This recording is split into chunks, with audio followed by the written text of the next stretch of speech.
Hey everybody, it is Friday and we're doing a half day today because we've got a wedding to go to. So congratulations to, I don't know what her new last name's going to be. Anyway, Skiles. So what's shaking today? Well, we've got all the trash taken out. So that is one of my favorite things. I can actually get back to work again. It was amazing how much garbage you create in such a short period of time. Ugh, I should probably wear a respirator in here. Anyway, so what's next? Well, we've taken out the closets, which, let's go back to that whole if you don't know what you're doing, you probably shouldn't do it thing.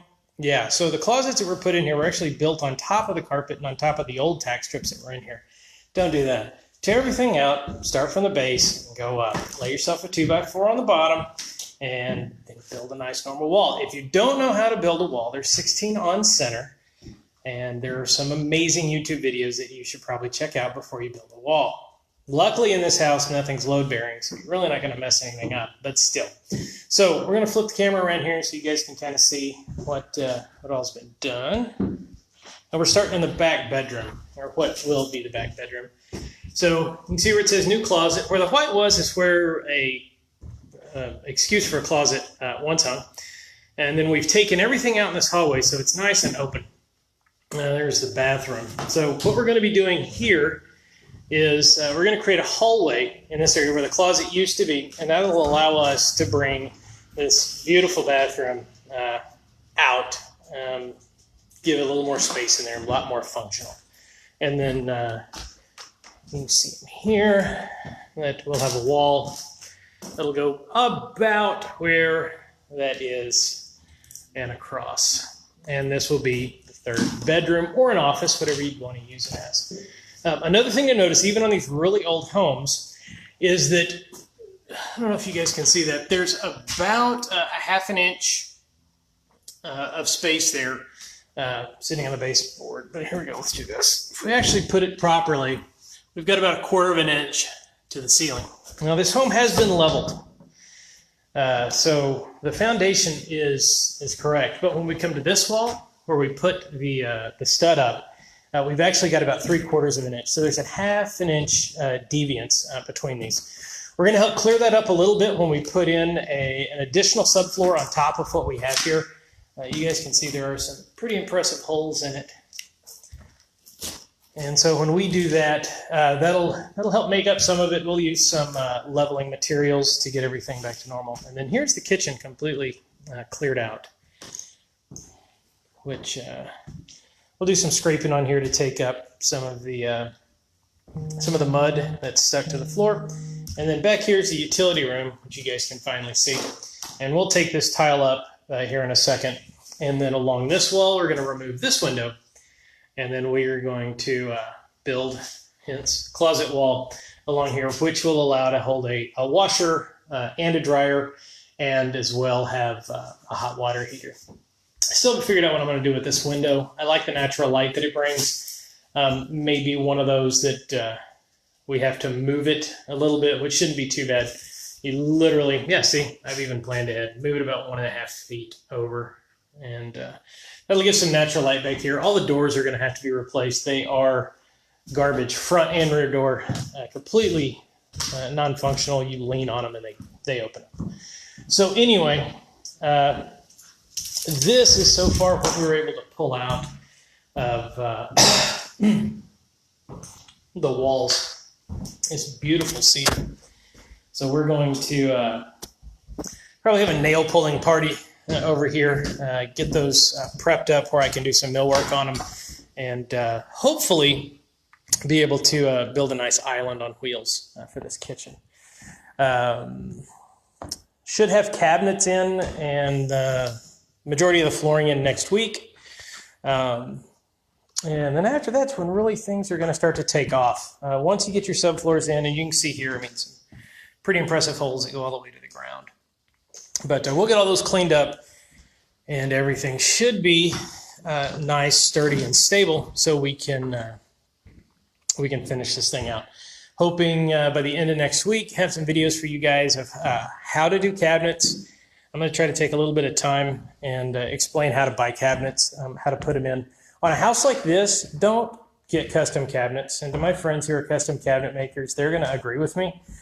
A nice custom set of cabinets for this space, if we truly had them custom, would be $8,000 to $10,000 in cabinetry. Or you can do prefab cabinets, which you can pick up at Lowe's, Home Depot. That's probably making some of you guys nauseous. Lowe's, Home Depot, etc. Really for just a few $100. I would think start to finish for uppers and lower cabinets in here, we'll probably be at $1,200, maybe $2,000 on the high end. It's going to have a California island. I've got something in my throat. We have a California island that runs. Here we go. Flip this around real quick. Along this wall here, that'll connect back up, and then full cabinetry along the back wall. One thing I haven't decided is in this corner of the kitchen what I'm going to do. And I'm kind of thinking about building a pantry over here. There's already power in the corner, which is nice, so I can build a small pantry, and that'll allow a little extra storage in a kitchen. It's always what we seem to run out of at our house. Outside of that, every bedroom is going to have a closet. It'll pretty much sum up all the storage areas we have. So anyway, I really have enjoyed all the comments and DMs, PMs, whatever you want to call them. People asking questions. It's fun to help other people out. I know a lot of you guys have projects, and it's probably why you watch this nonsense. But anyway, that's kind of where we are. So thank you guys for participating with us. It's been a lot of fun for me. I enjoy doing this, especially when it all kind of comes together. You know, the house hadn't fallen in on itself or caught fire. Oh man, that's another thing real quick. Digging around this house, the old stove, we'll flip this back around, used to be right here. And these wires coming up out of the floor are very, very live. There was another set that was hanging above the sink, and we've capped those off as well. Be mindful when you're tearing into walls, even solid walls, there's a potential electricity. In fact, here we go. Here's a great example. This is what we found behind the sheetrock. This is live and very old, whatever predated Romex, and it works. It's actually attached to a light.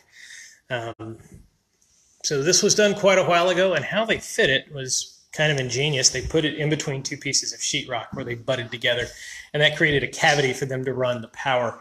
Not a bad idea, definitely not to code. Wires can get hot, and you don't want them around anything that catches fire fairly easily, which cheesecloth wallpaper is one of those things that does catch on fire pretty quick. So, and easily, and burns hot. So we'll make some adjustments when we run electricity. The nice thing is this house is pier and beam, so we will run most of the electrical under the home. There's not a lot of room in the attic. Like we've talked about, it's got the crossbeam lattice work for the trusses, which allows a majority of the weight for the walls, or the majority weight for the roof to be held on the exterior walls. The interior walls really don't hold up much. Which is why I've been able to cut so many huge holes in things and haven't had stuff fall down on me. It's up there. Also found a whole bunch of lizard eggs. That's kind of cool. Hadn't seen those before. So anyway, thank you guys for watching and hanging out with us. Again, if you got any questions, shoot them over.